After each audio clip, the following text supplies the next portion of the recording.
Good morning students. आज हम हमारी क्लास में हमारा न्यू कॉन्सेप्ट आज हम स्टडी करेंगे, वो है हमारा मोल कॉन्सेप्ट। मोल कॉन्सेप्ट हमारा एटम्स एंड मॉलिक्यूल्स में यूज किया जाता है।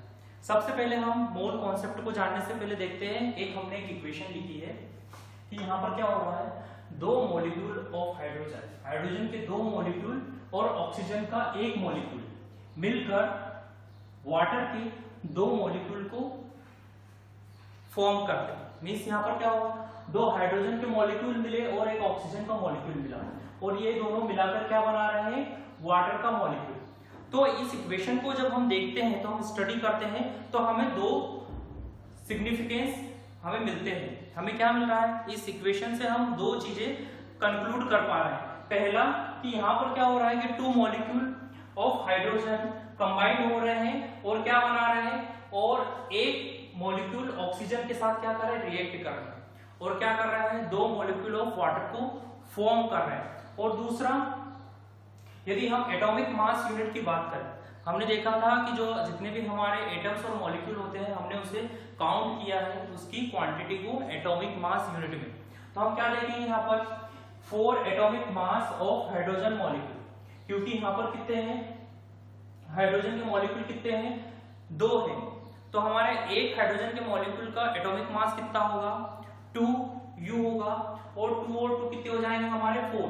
तो 4 atomic mass of hydrogen molecule वो किससे ऐड हो रहे हैं, 32 यूनिट ऑफ ऑक्सीजन मॉलिक्यूल। यहाँ पर हमारा ऑक्सीजन है, हमने देखा था कि एक ऑक्सीजन का जो एटम होता है उसका एटॉमिक मास कितना होता है, उसका होता है 16। तो यहाँ पर हमारे ऑक्सीजन के कितने एटम प्रेजेंट है, 2।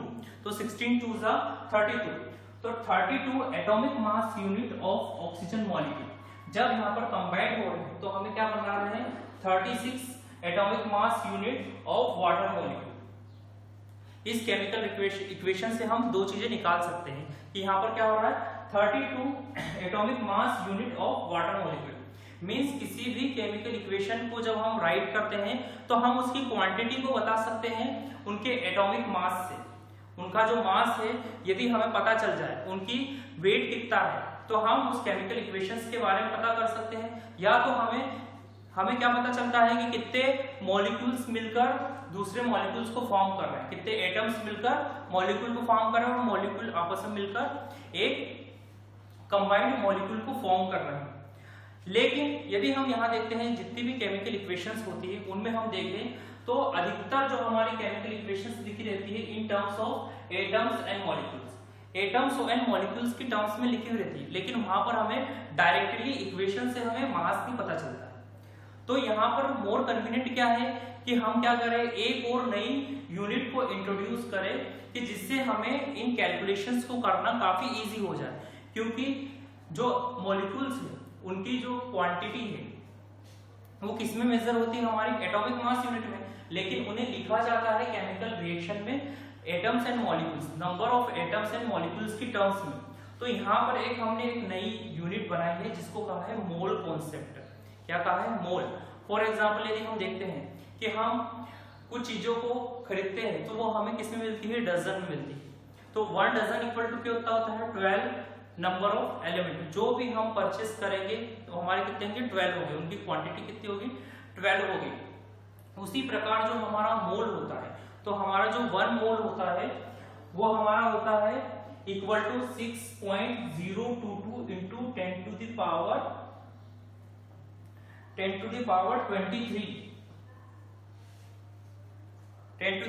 23 इन नंबर्स।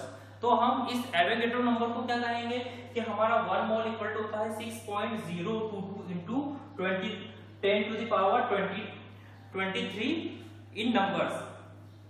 अब हम यदि बात करें एटम्स या आयंस की, तो जितने भी एटम्स या आयंस होते हैं ना, तो यदि हम 1 मोल की बात करें, 1 मोल ऑफ स्पीसीज, यदि हम स्पीसीज क्या ले रहे हैं, या हम क्या ले रहे हैं, मॉलिक्यूल ले रहे हैं या आयन ले रहे हैं या पार्टिकल ले रहे हैं, तो 1 यदि मोल हम ले रहे हैं, 1 मोल एक मॉलिक्यूल का ले रहे हैं, 1 मोल हम किसका ले रहे हैं, आयंस का ले रहे हैं, या हम 1 मोल ले रहे हैं पार्टिकल का, तो जो हमारा 1 मोल होगा वो इक्वल टू कितना होगा, 6.022 into 10 to the power 23 in numbers. Means उतने सब्सटेंस में हमारे कितने मॉलिक्यूल प्रेजेंट रहेंगे 1 मोल में?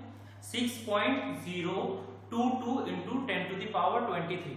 ये एक एक्सपेरिमेंटल वैल्यू है, ये वैल्यू क्या है? फिक्स है। अब इसका एडवांटेज क्या होगा? यदि हम डजन में काउंट करते हैं, नंबर को हमने डजन में काउंट किया, लेकिन यदि हमें नंबर में, यदि हमें 1 डजन इक्वल टू 12 नंबर में हमें कोई भी चीज को हम परचेस कर रहे हैं, लेकिन यदि हमें नंबर में तो मिल गए 12, लेकिन उसका वेट यदि हम वेट करेंगे तो वो वेट डिफरेंट होंगे। मींस क्या है, नंबर हमें 12 मिल रहा है, लेकिन उनका वेट क्या हो रहा है? उनकी क्वांटिटी अलग अलग हो रही है, उनका वेट अलग अलग हो रहा है। तो यहाँ पर क्या होगा? 1 मोल एक क्या होगी? फिक्स वैल्यू होगी। ये क्या होगा? जितने भी केमिस्ट होते हैं, रसायनज्ञ रहते हैं, वो किसे यूज करते हैं? 1 मोल को यूज करते हैं। जब भी वो केमिकल इक्वेशन, केमिकल रिएक्शन करते हैं तो उनमें कुछ मॉलिक्यूल्स लेते हैं, तो वहां पर यदि ये 1 मोल को लेते हैं तो उनके लिए उस केमिकल रिएक्शन में जो मॉलिक्यूल बन रहा है उनके वेट और सारी चीजों को मेजर करना काफी आसान होता है। तो वहां पर क्या यूज किया जाता है? 1 मोल को यूज किया जाता है। तो 1 मोल इक्वल टू क्या होता है? 6.022 इंटू 10⁻23।